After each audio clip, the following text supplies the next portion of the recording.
je vais vous demander de vous mettre dans la peau d'un ou une responsable du recrutement et de vous poser cette question. Comment est-ce que vous envisageriez le recrutement d'une personne réfugiée?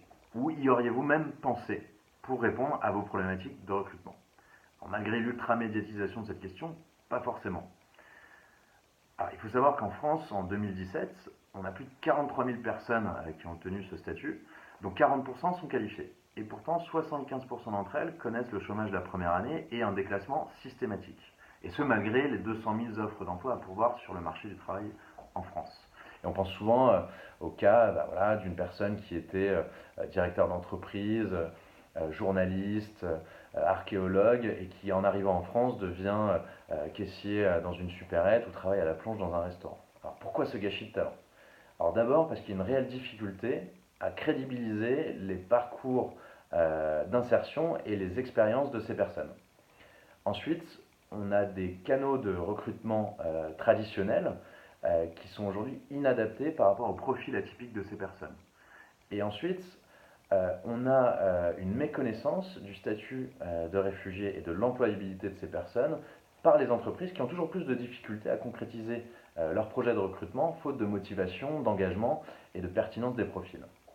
Alors pour répondre à ces besoins, on a créé Wiro, qui est la première agence de recrutement spécialisée dans le placement des personnes réfugiées pour les entreprises cherchant des talents d'ailleurs qu'elles ne trouveront pas ailleurs.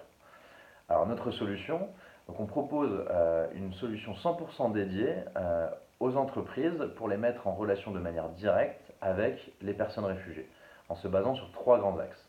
Alors nous sourçons et nous matchons les profils avec les besoins des entreprises.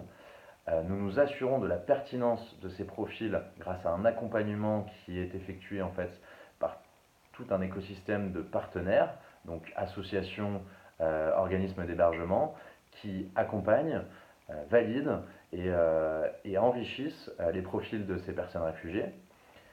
Et nous mettons à disposition des personnes réfugiées et donc de leurs accompagnants une plateforme pour qu'ils créent un coffre-fort numérique où ils regroupent les expériences, les compétences et les parcours d'accompagnement à l'insertion professionnelle de ces personnes.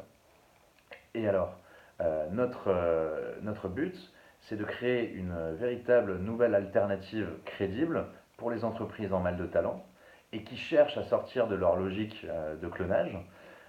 Et notre ambition à terme, c'est d'arriver à créer de nouveaux parcours d'insertion professionnelle, non plus déclassés et étalés sur 10 ans, mais des parcours sans déclassement sur 3 à 5 ans.